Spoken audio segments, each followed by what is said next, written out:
Assalamu alaikum wa rahmatullahi wa barakatuh. Allahu më mirësit, bekimet, paqen dhe mëshirën e tij qofë mbi ju. Me emrin e Allahut, të gjithë mëshiruesit, falënderojmë Allahun, Zotin krijuesin e botrave. Bekimet, paqja, mirësit e Zotit xhalla xhelaluhu qofshin mbi të dashurin e tij dhe dërguarin e tij Muhammedin alayhi salatu wassalam dhe mbi të gjithë ata që ndjekin dhe e pasojnë rrugën e tij deri në ditën e gjykimit. Normalisht besimtari dhe besimtari është mësuar që punët në Islam, veprat dhe adhurimet të kenë një kohë të kufizuar. Për shembull, ne muslimanët themi që namazi falet 5 herë në ditë dhe këto kohë janë përcaktuara, ose themi për shembull që agjërimi i Ramazanit kryhet në një muaj të caktuar, po kështu dhe zakati jepet në një kohë të caktuar, po kështu edhe haxhi kryhet në një kohë të caktuar, kështu me radhë. Ndërkohë që kemi një prej punëve të Islamit dhe një prej adhurimeve të Islamit e cila nuk e njeh konceptin kohë, që mund të quhet ndryshe detyra e të gjithë jetës. Kjo do të jetë tematika e emisionit tonë sot së bashku në emisionin Ilustrim praktik mbi Islamin. Do të flasim pikërisht për atë që është quajtur në fenë islame detyra e jetës. Allahu xhalla xhelaluhu kur e krijoi Ademin alayhi salatu wassalam, Iblisi djalli sillej rreth rrotullit të tij dhe ju drejtua Zotit duke thënë: O Zot, betohem në madhërinë dhe në madhështinë tënde që unë këtë do ta humb derisa të ketë në trupin e tij jetë, derisa të ketë në trupin e tij shpirt. Zoti u betua duke thënë: betohem në madhështinë time se unë do ta fal robin tim derisa të më kërkojë falje. Kjo është detyra e jetës. Detyra e jetës është që njeriu të pendohet. Dhe ky emision nuk është gjë tjetër vetëm se një thirrje që ti të pendohesh. Pendohu dhe kthehu tek Zoti yt. Është rasti më i mirë. Është rasti më i mirë që ti je duke ndjekur këtë emision që ti të kthehesh dhe të pendohesh tek Zoti yt. Shpengon që të kthehesh tek Zoti yt. Shpengon që ti kërkosh falje Zotit tënd. Zoti ka premtuar se do të fal. Zoti ka premtuar se do të mëshirojë në momentin që ti troket në derën e tij, në momentin që ti qëndron përpara pragut të tij. Ktheu pra tek Zoti yt. Kjo është detyrë që duhet ta bëjnë gjithë njerëzit pa përjashtim. Profeti Muhammed alayhi salatu wassalam thot në hadithin që transmeton Imam Buhariu: kullu bani Adem khata wa khayrul khata'in tawwabun. Të gjithë bijtë e Ademit janë fajtor dhe më i miri i fajtorëve është ai i cili pendohet. Unë nuk e përktheva hadithin për të thënë të gjithë bijtë e Ademit janë gabimtar, po e përktheva në një formë tjetër në gjuhën shqipe dhe thash fajtor, sepse gabimtar zakonisht në gjuhën shqipe quhet ai njeriu i cili gabon pa e ditë, i cili gabon pa dashje etj. Dhe unë qëllimisht e përktheva hadithin khata, fajtor. Do të thotë se nëse njeriu gabon duke e ditur se gabon, nëse njeriu mëkaton, pavarësisht se e din që po mëkaton, edhe në këtë rast Zoti e fal, se nëse njeriu gabon pa dashje, edhe po nuk u pendua, Zoti nuk e shkruan për gjuna. Nëse njeriu gabon pa e ditur, Zoti nuk e shkruan për gjuna, edhe nëse ai gabon pa e ditur. Gjithmonë mos harro se pendimi është momenti i ringjalljes së jetës së njeriu. Zoti xhalla xhelaluhu me madhnitë vet në Kur'anin famëlar i drejtohet të gjitha shtresave të njerëzimit që të pendohen tek Zoti sinqerisht. Allahu në Kur'an i drejtohet politeistëve, idhujtarëve, atyre njerëzve që i bën shok Zotit xhalla xhelaluhu, atyre njerëzve që bashkë me Allahun bëjnë zota të tjerë, adhurojnë, i quajtën apo nuk i quajtën zota, në momentin që adhurojnë bashkë me Zotin, ata konsiderohen idhujtar. Zoti na ruajt. Allahu ju drejtohet atyre duke ju thënë: fa in tabu wa aqamu s-salata wa atu z-zakata fa ikhwanukum fi d-din. Nëse ata pendohen, pavarësisht se janë idhujtar, në momentin që pendohen, falin namazin dhe japin zakatin, konsiderojeni vëllezër të tuaj në fe. Pra ato bëhen musliman në momentin që pendohen tek Zoti xhalla xhelaluhu. Madje Allahu xhalla xhelaluhu në një ajet tjetër kuranor i drejtohet dhe idhtarëve të librit, idhtarëve të librave qiellor, duke ju thënë: fein tabu afala yatubuna ila Allahi wa yastaghfiruna. Pse nuk pendohen tek Allahu? Pse nuk i kërkojnë falje Allahut? A nuk e din ata se Allahu i fal të gjitha mëkatet dhe gjunahet? Allahu xhalla xhelaluhu i drejtohet mëkatarëve dhe gjunafqarëve, si puna ime dhe si puna jote në Kur'an, që të pendohen. Dhe ju thot: Qul ya ibadi alladhina asrafu ala anfusihim la taqnatu min rahmatillah inna Allaha yaghfiru adh-dhunuba jami'a innahu huwal ghafurur rahim. O Muhammed sallallahu alaihi wasallam, thuaj, o robët e Zotit, robët e mi, që i keni humbur shpresat nga falja e Zotit, mos i humbni shpresat. Mos i humbni shpresat se Allahu i fal të gjitha mëkatet, të gjitha gjunahet. Allahu është shumë i mëshirshëm. Allahu është falës. Madje Zoti xhalla xhelalu i drejtohet dhe njerëzve të devotshëm Kur'an kur thotë: "Wa tubu ila Allahi jami'an ayyuhal mu'minuna la'allakum tuflihun." Pendohuni te Allahu sinqerisht, o besimtar, pendohuni te Allahu sinqerisht, se nëse ju do të pendoheni sinqerisht tek Allahu, Allahu juve do t'ju fal. Zoti xhalla xhelaluhu në Kur'an na drejtohet neve muslimanëve kur thotë: "Ya ayyuhalladhina amanu tubu ila Allahi tawbatan nasuha." Zoti xhalla xhelaluhu na drejtohet neve besimtarëve musliman në Kur'an kur thotë: "Ya ayyuhalladhina amanu tubu ila Allahi tawbatan nasuha asa rabbukum an yukaffira ankum sayyi'atikum wa yudkhilukum jannatin tajri min tahtiha al-anhar." O ju që keni besuar, pendohuni sinqerisht te Allahu. Pendohuni te Allahu me një pendim të çiltërt. E nëse ju do të pendoheni te Allahu me një pendim të çiltërt dhe të sinqert, Allahu do t'ju afal gjunahet. Allahu do t'ju bëj prej banorëve dhe trashëgimtarëve të xhenetit. Allahu na bëj gjithë prej trashëgimtarëve të xhenetit.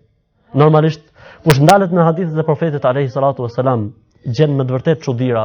Njëri prej sahabëve për shokëve të profetit alayhi salatu wasalam thotë nëse rrije në një takim, në një tubim me Muhamedit alayhi salatu wasalam, do ta dëgjoje që në një mezhlis, pa në një takim, thoshte 100 herë astaghfirullah, astaghfirullah, astaghfirullah, që do të thotë në gjuhën shqipe, i kërkoj falje Allahut, pendohem tek Zoti im. Madje ai postiste shokët e tij duke i thënë: "Tubu ila Allahi wastaghfiru, fa inni astaghfirullaha 100 marra."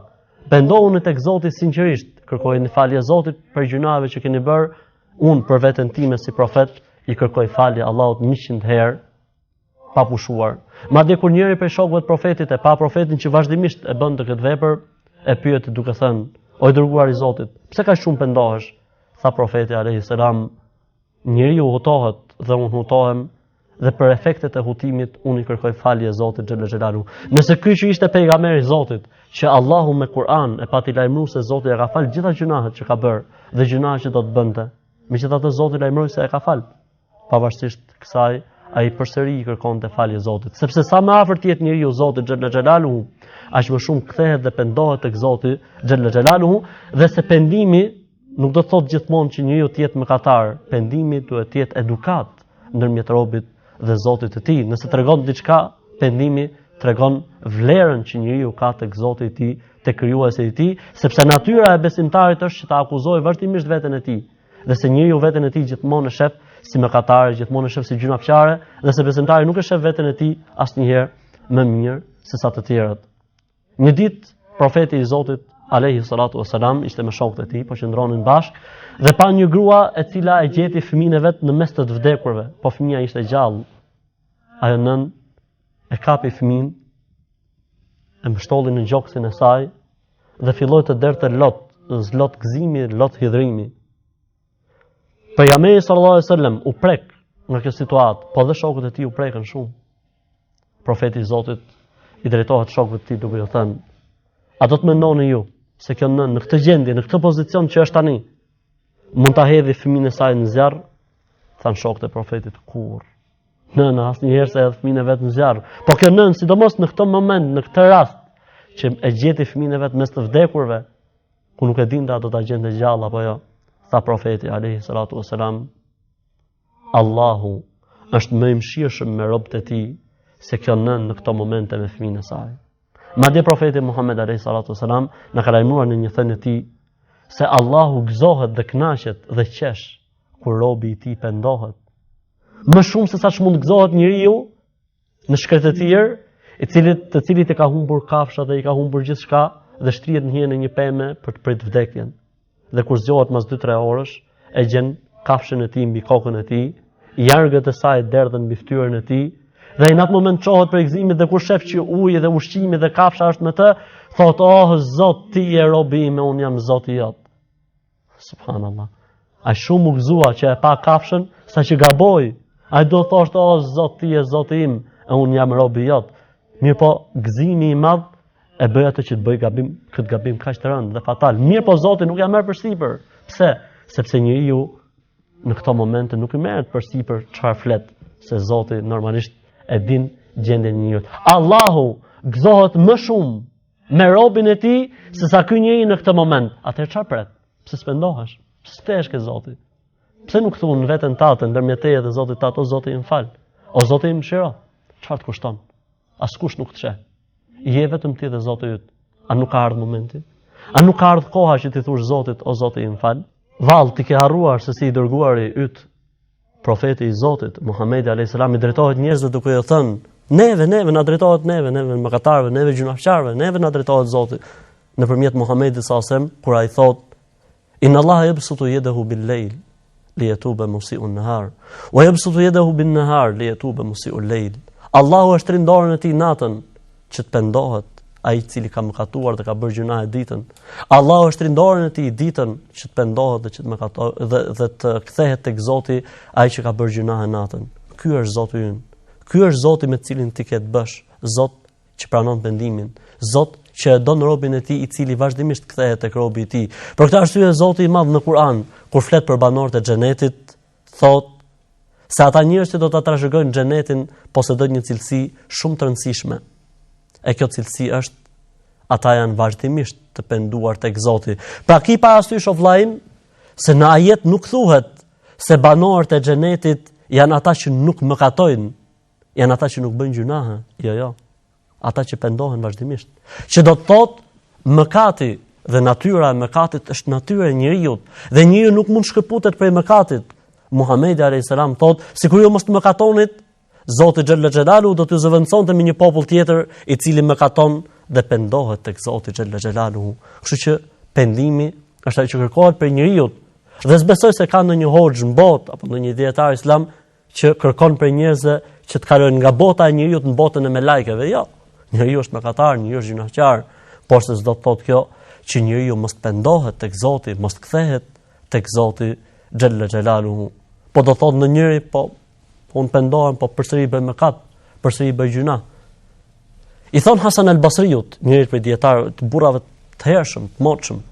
I thon, si është puna me njeriu i cili mëkaton, po prap pendohet, pastaj kthehet prap në mëkat. Si është puna e tij? Ai, një burr shumë i mençur, tha: sa do të dëshironte djalli që ju ta angazhoheshi me këtë mendim, që do të thotë, edhe nëse e përsëri gjunain dhe mëkatin, ti mund pendohesh tek Zoti. Unë do t'jap një shembull nga jeta. Babai me fëmijën e vet. Nëse fëmia gabon për herë të parë, ka shi babës vet. Dhe vjen tek baba dhe i thotë, o babu, unë e bona gabimin, fal. Çfarë do i thotë baba?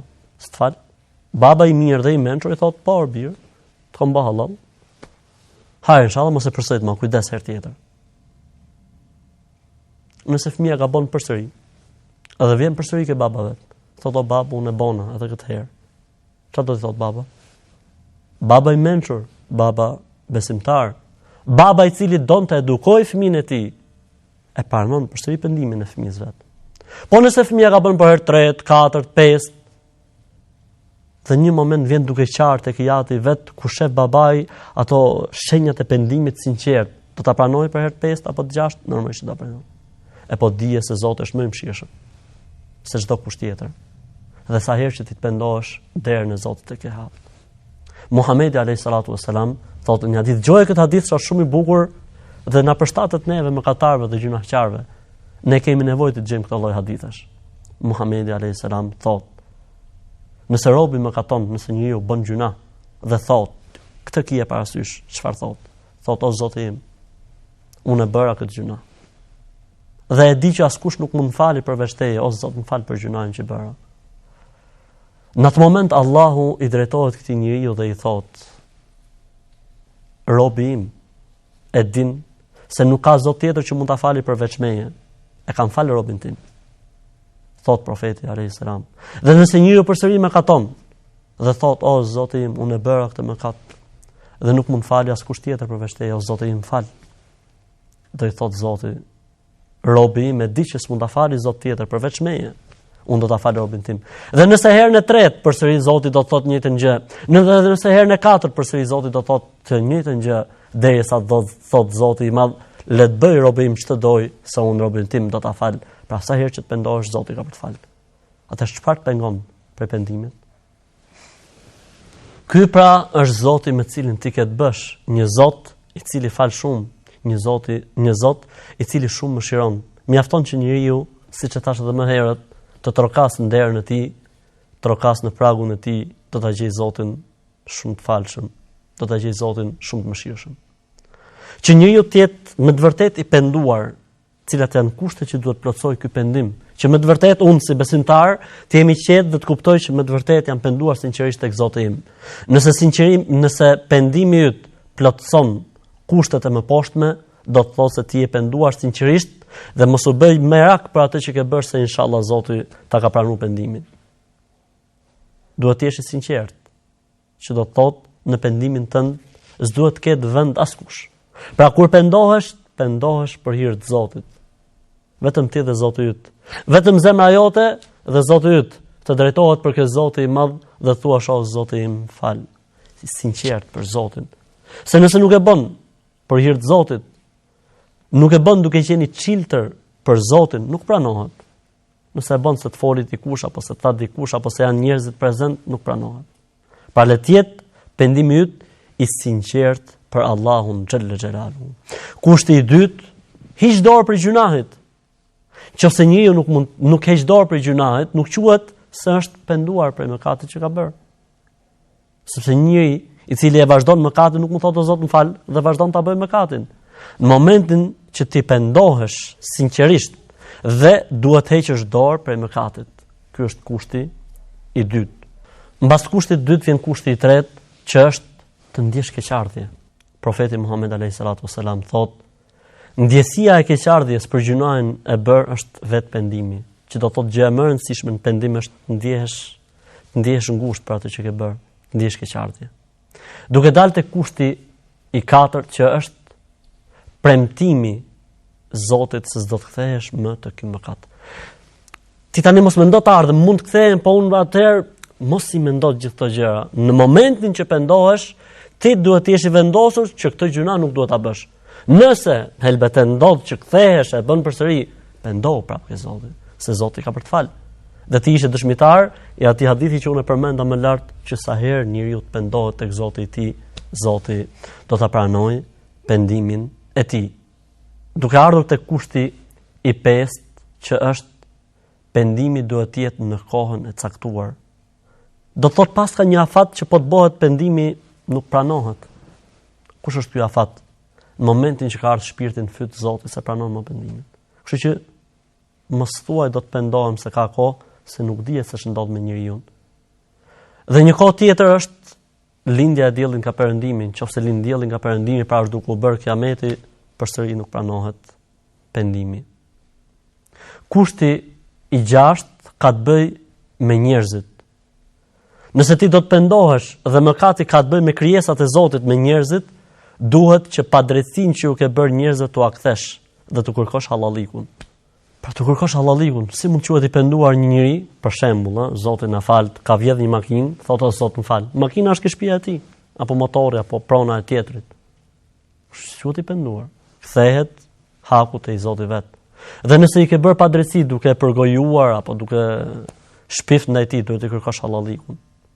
Atëherë ti me të vërtet tregon se je i sinqert me Zotin tënd. Dhe një kusht tjetër që e ka përmend një pjesë e mirë e dietarëve të Islamit është që mbasi bën mëkat të bëj një vepër të mirë. Se Zoti thotë në Kur'an, innal hasanati yudhibna sayyi'at. Padyshim që punët e mira i fshin punë të këqija. Gjithashtu pejgamberi i Zotit Muhammed alayhis salam thotë, wa atbi'is as-sayyi'ata al-hasanata tamhuha. Dhe nëse ti e pason të keqen me një të mirë, e mira që ke bërë do ta fshi të keqen që ke bërë. Kështu që nëse njeriu kur pendohet sinqerisht për mëkatet bërë, atëherë duhet bëj një vepër të mirë. Madje disa prej dietarëve thonë mundësisht, pra është e pëlqyeshme që kjo vepër e mirë të kryhet në të njëjtin vend ku është bërë vepra e keqe, sepse e njëjta tokë që do të dëshmoj kundra teje para Zotit, do të dëshmoj për ty se ti je penduar tek Allahu xhalla xhelaluhu sinqerisht. Mos harrojmë esencën e emisionit ton, që është ilustrim praktik dhe shembull praktik mbi adhurimet e Islamit, dhe normalisht ne premtimin do ta mbajmë, po kjo parathënie dhe kjo hyrje ishte e domosdoshme dhe me shpresë Zotit, inshallah, do të takohemi përsëri së bashku mbas një pauze të shkurtër, ku do të përmendim dhe do të ndalojmë në disa shembuj praktik dhe etik të njerëzve cilët e kanë kuptuar madhështinë e Zotit, cilët janë ndjerë shumë pranë Zotit tyre dhe cilët me të vërtetë e kanë kuptuar se çdo të thotë trokasësh në derën hyjnore, në derën e Zotit, kështu që le të takohemi së bashku mbas pak. Zoti ju shpërbleft.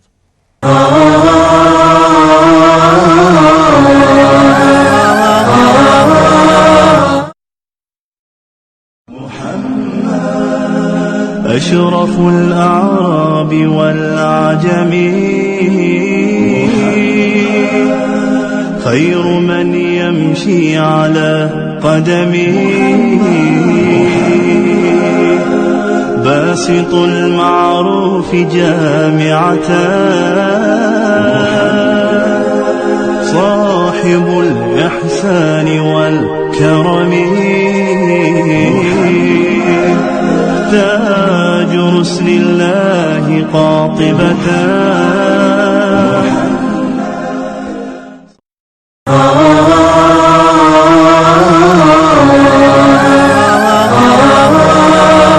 Assalamu alaikum wa rahmatullahi wa barakatuh. Allahumma mirësit, bekimet, paqen dhe mëshirën e Tij qoftë mbi ju dhe mbi familjet e juaja. U kthyem përsëri për të vazhduar një ilustrim praktik të fesë të Islamit në çështjen e adhurimit të jetës, detyrës së jetës, pendimit. Normalisht çdo njeri për jush, mbasi u përmendën argumentet prej fjalëve të Zotit, prej fjalëve të Muhamedit alayhis salatu wassalam, pasi përmendën dhe kushtet e pendimit dhe përmendëm se kush është Zoti me cilin ne muslimanët kemi të bëjmë, mund të pyesim ndonjëherë, po mirë, njeriu ka ndonjë shenjë ku mund ta kuptojë se Zoti ja ka pranuar pendimin apo? Normalisht kanë përmendur dietar 3 shenja. Nëse njeriu i gjen mbasi pendohet, është shenjë mirë që tregon se me shpresë të Zotit, inshallah, Zoti ja ka pranuar pendimin. Këto 3 shenja janë: 1. Të jetë më i mirë mbas pendimit se sa para pendimit. Se nëse njeriu mbasi pendohet, keqësohet më shumë, s'ka aty argument se është pranuar, nuk është ndonjë shenjë e mirë. Kushti i dytë, të ndjej turp sa herë që e kujton mëkatin e bërë, dhe kushti i tretë, mos ta harroj mëkatin. Mos thot, o fshi, po të kujtohet vazhdimisht. Këto janë shenja që tregojnë se me shpresën e Zotit xhalla xhelaluhu pendimi i njeriu është pranuar. Për të ndalur në disa shembuj praktik dhe momente ku njerëz të shquar janë kthyer tek Zoti i tyre dhe janë penduar. Do të ndalemi me njeriu e parë që Zoti krijoi, Ademin alayhi salatu wassalam.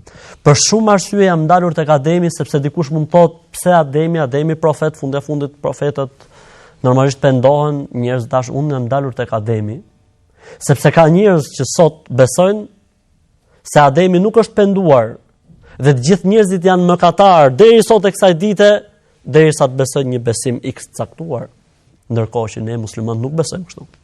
Ne muslimanët besojmë se Ademi është penduar dhe Zoti na ka thënë në Kur'an se ai është penduar dhe Zoti ja ka pranuar atij pendimin. Kështu që nuk mbartin bit mëkatet e etërve të tyre. Zoti thot në Kur'an: "Fatalaqa Adamu min Rabbih kalimatin fataba alayhi innahu huwa at-tawwabur rahim." Ademi i mësoi disa fjalë prej Zotit të tij, i tha e Zoti ja pranoi pendimin. Allahu është shumë falës dhe mëshirues. Gjithashtu Zoti i madh na tregon se si është penduar Ademi. Thot Zoti se Ademi dhe Havaja than: "Qala Rabbana zalamna anfusana fa in lam taghfir lana wa tarhamna lanakunanna min al-khasirin." Ata të dy than, pra dhe Ademi dhe Havaja. Nuk ishte femra mëkatare vetëm, të të dy ishin mëkatar. Ata të dy thanë, o Zoti ynë, ne i bëm padrejtësi vetes tonë.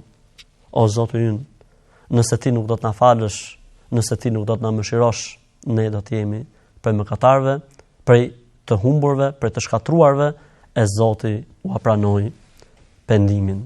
Pavarësisht se i zbritin tokë, sepse do të realizohej urtësia e Zotit për të qenë toka e mbushur me njerëz. Për të ndalur në një moment tjetër pendimit sinqert dhe ka të bëjë me rinin, vjen një djalosh tek profeti i Zotit alayhi salatu wasalam. Çuni i ri. Thot o pejgamberi i Zotit, dua të pranoj Islamin. Falënderimi qoftë Zotit, mirë se erdhën në fenë e Zotit. Thot o pejgamberi i Zotit, po unë dua që kur të futem në Islam të vej një kusht. Çfarë kushti? Tha unë dua që të futem bëhem musliman, po të vazhdoj imoralitetin. S'rri dot. Atëherë profeti alayhis salam e mori djaloshin dhe uli përpara tij. Dhe i drejtohet duke i thënë: "O djalosh, unë do të bëj disa pyetje." Thot: "A kënaqesh ti që dikush të veprojë ashtu me vajzën tënde?" Tha: "Kurrë jo, pejgamberi i Zotit." Tha: "Je dakord ti që dikush ta bëjë me nënën tënde?" Tha: "Jo, kurrë jo, pejgamberi i Zotit." Tha: "Je dakord ti që dikush ta bëjë me hallën tënde, me te e kështu me radhë?" Thotë: "Kurr. Atëherë si kënaqesh ti tua bësh njerëzve? Dhe se dëshiron një gjë të tillë për veten tënde." Pastaj e goditi profeti alayhis salam në gjoks dhe tha: O Zot, pastroja zemrën." Thot djaloshi kur shkova tek profeti, një vepër e tillë ishte gjëja më e pëlqyer tek unë dhe mbasi u çova prej tij ishte gjëja më e urryer. Le të ndalemi një moment tjetër, dhe ky është një hadith cilin transmeton Imam Buhariu nga Abu Said al-Khudriu, Zoti qoftë i kënaqur prej tij, thot se profeti ju ka treguar shokëve të tij. Thot në kohët e hershme ka qenë një burr kriminal, një burr shumë i keq. Dhe ky ishte aq i keq, aq i poshtër, sa që kishte ekzekutuar me dorën e tij 99 njerëz. Mirë po, në një moment reflektimi me veten e tij, tha pse mos pendohem, si do të vej hallim kështu. Dhe pyet, ku të interesohem, si do të vej hallim? I than, shkon filan vend se është një burr që adhuron shumë, falet shumë, lutet shumë, edhe ai do të tregoj. Shkon dhe i thot, e gjeti duke u fal ai tjetri. Thot, desha të them diçka, i thot, po, i thot, hajër. Thot, unë kam vrarë 99 veta, thot, po duhet pendohem, a ka zgjidhje për mua? Sa i thot ai ke vrarë? Thot 99, po ku të fal ty, thot Zoti. Si thot s'm fal? Po e bëj 100, thot, e plotësoj 100. Mirë po, nuk i rinte shpirtin qetësi. Dhe kishte momente reflektimi, dhe donte të pendohej, gjente zgjidhje. Shkoi tek njerëzit dhe i thanë: "Dgjoj, në filan vend është një dietar, një i ditur, dhe ky është dallimi ndërmjet atij që vetëm falet dhe lutet dhe atij që ka dije." Thot, shko atje se ndoshta ai do të orientojë. Dhe shkon tek ai dhe i thot: "Dgjoj, thot, unë 99 me të 100 veprova kështu." Ai u mendua pak dhe i tha: "Kush të pengon ty prej pendimit? Pendohu tek Zoti sinqerisht. Dhe lëre këtë vend se ky është vend i mbushur me njerëz të këqij dhe shkon në një vend tjetër ku ka njerëz që adhurojnë Zotin." Dhe kështu veproi, u pendua sinqerisht dhe niset për të lënë vendin e keq për në vendin e mirë, aty ku kishte njerëz që adhurojnë Zotin. Dhe gjatë rrugës i vjen vdekja. Vin me lajket e mëshirës, engjëjt. Thon sa është për banorëve të xhenetit, se u pendua. Dhe vin me lajket e dënimit, thon ai njëri, çfarë u penduaj? Si u pendu? Normalisht Zoti e dinte se ku do të shkojë ky njeri. Po kjo ngjarje ka ndodhur dhe ardhja e dy grupeve të melajkeve ka ardhur dhe na është transmetuar neve që të kuptojmë sa i mëshirshëm është Zoti me robët e tij, se normalisht ky njeri ishte penduar tek Zoti i tij. Ju thot Zoti xhella xhelaluhu melajkeve: "Matni dy vendet dhe afër kujt tokë të jetë, do të jetë prej banorëve të atij vendi." Thot profeti alayhis salam: "I tha Zoti tokës mirë, ti afrohu." Dhe i tha Zoti tokës të keqe, ti largohu. Dhe kur e matën doli më afër tokës mirë dhe ishte prej banorëve të xhenetit. O rob i Zotit, nëse Allahu këtij burrit e ka pranuar pendimin, i cili kishte bë këtë gjuna shumë të rëndë, ne nuk besoj domethënë që kemi bërë një gjuna të tillë, kështu që jemi më shumë të predispozuar që Zoti të na fali dhe Zoti të na mëshirojë. Atëherë pendohu tek Zoti yt, ç'kushton? Thuaj Zot më fal. e Zotit ka për të falë. Le të ndalim në një rast tjetër që tregon gjithashtu pendimin e sinqert dhe momente praktike të pendimit të sinqert. Në kohën e Abdullah ibn Mesudit ishte një djalosh në Kufa që quhej Zadhan el-Kendi. Ky djaloshi ishte ahengçi. I binte veglave muzikore, këndonte dhe merrte pjesë në ato vende ku Zoti nuk është i kënaqur që besimtari të jetë prezant. Kalon një ditë Abdullah ibn Mesudi ishte shoku i profetit alayhis salatu wassalam. Kalon aty pranë dhe dëgjon me të vërtetë kishte një zë të bukur. Tha Abdullah ibn Mesudi, sa zë i bukur është ky zë, sikur të lexonte fjalën e Zotit.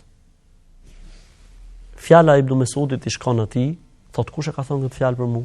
I thon shoku i profetit. Si tha shoku i profetit? Ka thënë për zërin tim, u pendua sinqerisht tek Zoti dhe u bë për njerëz më të shquar në leximin e Kuranit.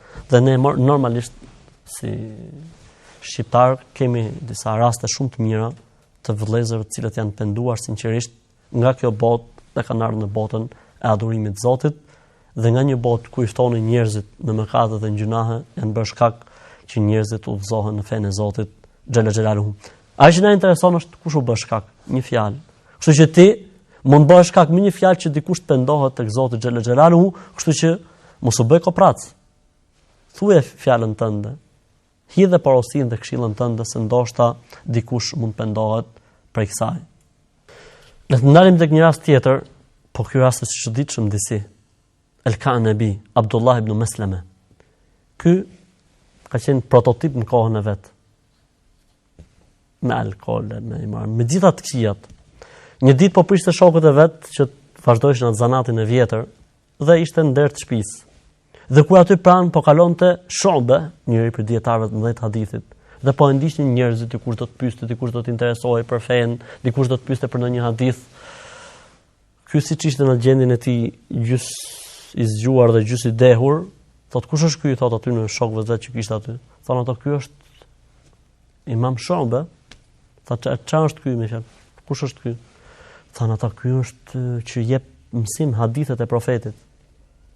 Au thot ky mirë se rregullojnë qefin. Niset me vrap, ja ndalon kafshën, thot, hajde këtu. Thotë çfarë ke? Thot ma thuaj një hadith. Kur e pa në gjendjen e tij, si ishte për t'i thonë hadith. Tham lër se un kam punë të mia. Tham thuaj hadith edhe e nxorri hanxherin. Tham thuaj hadith tha se kam për të vrarë. Shumë kur e pa gjendjen e tij tha, mirë po ta them një hadith. Profeti alayhis salam ka thënë: "In lam tastahi fasna ma shi'at." Nëse s'ke tur bëj çfarë dush. E ktheu hanxherin në brez, u prek dhe u kthye në shtëpi. I tha nënës vet, oj nën, tha, tani do të vinë shokët, po unë nuk do të dal. E theu alkoolin, erdhën shokët, i përcolli ëma pa alkool atë ditë dhe tha, unë do të pendohem sa që s'ka turp bëka lëllë gjërash. Dhe me të vërtet u pendua dhe shkoi tek Imam Malik ibn Anas në Medinë. Dhe dëgjoi hadith për Imam Malik ibn Anas për të bërë ky burri prej dietarëve më të mëdhenj në shkencën e hadithit dhe 6 enciklopedit më të mëdha të hadithit kanë transmetuar prej këtij burri, El-Kanabi, Abdullah ibn Mesleme, Zoti e mëshiroft. Një hadith u bë shkak që të pendohet, mund të bëhet shkak një ajet kuranor. Le të ndalim në një moment tjetër pendimi për këtyre pendimeve të sinqerta që njerëzit më të vërtet janë prekur dhe janë kthyer dhe kanë reflektuar për të kthyer tek Zoti i tyre. Tregon Abdul Qadir el-Keilani, njëri prej burrave të moshëm, thotë: "Më nisi nëna ime për të kërkuar dijen." Thotë dhe më dha 40 dinar. Dinar ishte një lloj monedhe ari që peshonte aty ke 4 gram e një çarek. Thot Orbir, unë po të nis në kërkimin e dijes, po të lej një amanet. Tha çfarë amaneti? Të më premtosh se nuk do të gënjesh. Po mirë, tha, unë të premtoj se nuk do të gënjej. Thot rrugës për në Bagdad na ndaluan një karvan rebelësh dhe filluan të plaçkisnin karvanin.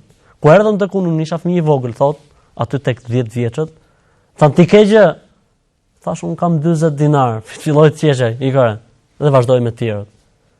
Erdhi tjetri, ti çfarë ke? Thash unë kam 40 dinar. Mirë, e morën dhe e çun tek i pari i tyne. Tha, "Ora, ç'është puna këtij djaloshit?" Thotë që ka 40 dinar. Po tha, pyeteni. Tha, "Çfarë ke me vetë o djalosh?" Tha, "Unë kam 40 dinar." Po mirë, tha, pse e tregove? Tha, "I kam dhënë besën nënës time që mos gënjej dhe nuk dua ta thyej premtimin."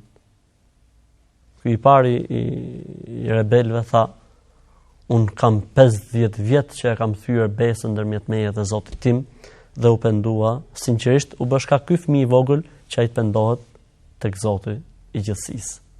Një moment tjetër është me Handhalen. Dhe Handhala ishte për aty në sahabë që e donin Zotin dhe dërgumin e tij Muhammedin alayhi salatu wasalam. Handhala një ditë po shkonte tek profeti dhe ishte shumë i mërzitur dhe po qante. Rrugës e takon Abu Bekri. Thot Handhala, "Hajr, çka ka bëva ki?" Thot, "Unë vëlla, thot, jam hipokrit, jam dyftyrsh." Thot, "Pse o Handhala?" Thot, "Po ja, thot, kur jemi me profetin, kujtojmë Zotin, kujtojmë ahiretin, pendohemi, jemi në një botë tjetër sikur jetojmë në xhenet. Kur largohemi nga profeti, shtëpia, katandia, hallet, punët, fëmia, gruaja dhe harrojmë botë tjetër, njerëz jemi. Kështu që thot, më duket sikur jemi me dy fytyra, me profetin fytyrë tjetër dhe jashtë profetit dhe larg profetit sallallahu ngjyrë tjetër dhe pamje tjetër." Tha Abu Bekri, e pa atëherë tha, "Dhun që kemi hipokrit, se dhun njeriu angazhohet me familjen e me njerëzit." Dhe nisën të dy tek profeti alayhis salam. Thanë, "O pejgamberi i Zotit, na ka zënë halli. Çfarë halli keni?" Thanë, "Më ne kur jemi me ty jemi tjetër dhe kur kthehemi në shtëpiat tona, në katandi, në pasuri, hutohemi, harrojmë."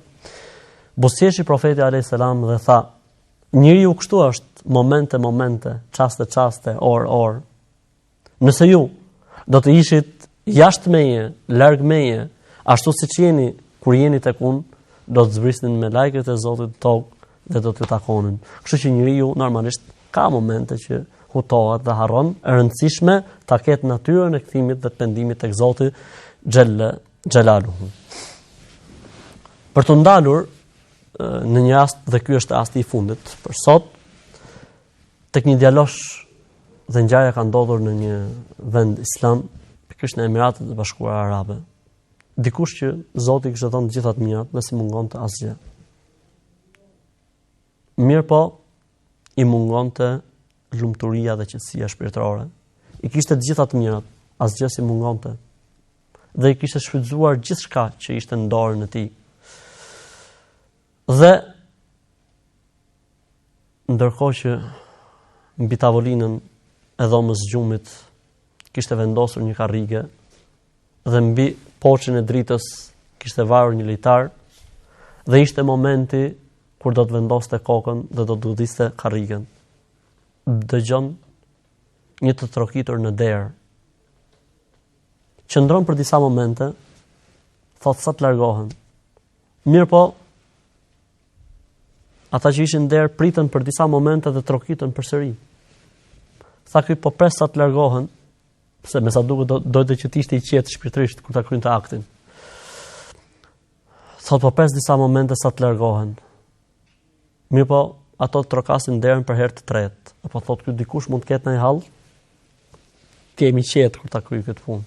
Dhe doli tek dera ku sheh dy njerëz që thon, "A na lejon të futemi brenda?" Thot, "Ky ç'ne, çfarë ka bërë vaki?" Thot, "Dum të flasim për Zotin." Thot, "Ky me vetë këto të flasin mu për Zotin?" Thot, "Urdhëroni" dhe i fut brenda. Dhe fillojnë këto të flasin për Zotin, për botën tjetër, për qëllimin e jetës. Dhe se njeriu ka një qëllim pse ka ardhur në jetën e kësaj bote etj. Ky siç ishte në gjendje filloi të qante me të madhe, thonë, "Çfarë ke?" Tha, "Hajdeni." I mori dhe i çoi tek dhoma e gjumit. Dhe ju tregoi, thot, kur i rat herën e parë tash po largohen. Kur i rat herën e dytë tash po largohen, kur rat herën e tretë u ndola u hapa derën, deklaroi përpara se janë penduar tek Zoti xhelaluhu dhe u pendu tek Zoti xhelaluhu, dhe sot është për njerëz të njohur, për bamirësave të cilët kanë kontribuar për fenë e Zotit xhelaluhu.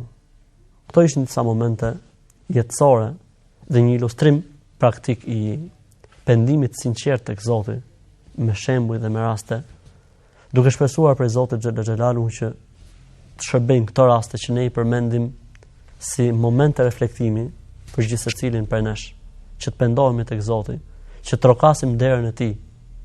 Ti e kupton që gjithë qëllimi i kësaj është që ne të pendohemi tek Zoti. Pasha Zotin e madh, betohem Zot, që ti më dhimbsesh, prandaj do të them pendohu. Pendohu tek Zoti yt. Askush nuk të sheh, dhe unë nuk e di se çfarë raportesh ke ti me Zotin tënd, por ti pendohu. Thuaj, o Zoti im fal. A e diti se Muhamedi alayhis salam ka thënë, nëse njeriu thot Astaghfirullah al-azim alladhi la ilaha illa huwa al-hayyul qayyum wa atubu ilayh. Shqip, ta themi shqip, s'ka problem. I kërkoj falje Allahut të madhëruar që nuk ka zot tjetër përveç Tij, i cili mban qiellin dhe tokën, që të më fal. Thot profeti alayhis salam, kush e thot këtë fjali, Allahu do t'ia falë gjunahet edhe nëse është tërheq nga fusha e betejës. Çfarë pengon që të thush, o Zoti im fal? Çfarë pengon që të thuash ashtu siç tha pejgamberi i Zotit Yunusi alayhi salatu wassalam, la ilaha illa anta subhanaka inni kuntu min adh-dhalimin. Nuk ka zot tjetër përveç Teje që meriton adhurimin, o Zoti im, unë isha prej mëkatarëve. Thot profeti alayhis salam, kush e thot këtë fjalë dhe lutet Zotit, Allahu do t'ia pranojë atij lutjen. Thuaj këtë fjalë, thuaj o Zot, nuk kam zot tjetër përveç Teje. O Allah më fal, o Allah më mëshiro. O Allah, janë momente që unë dua të kthehem sinqerisht tek Ti. Më prano o Zoti im, dhe ti jesh i sigurt se Zoti jot do të pranojë, se Zoti është më i mëshirshëm për ty se sa mëshira e prindërve të tu, se sa mëshira e shokëve të tu, se sa mëshira e gjithë shoqërisë. Kthehu pra tek Zoti yt, pendohu sinqerisht. Lutë Allahun e Madh që të jemi ne prej atyre njerëzve që pendohen sinqerisht tek Zoti i tyre. O Allah, na bëj neve të gjithë dhe pa përjashtim prej njerëzve që pendohen sinqerisht tek Ti, prej njerëzve që gjithmonë kërkojnë kënaqësinë Tënde. Bekimet e Zotit, paqja dhe mëshira e Tij qoftë mbi ju dhe miru takofshim në një emision tjetër.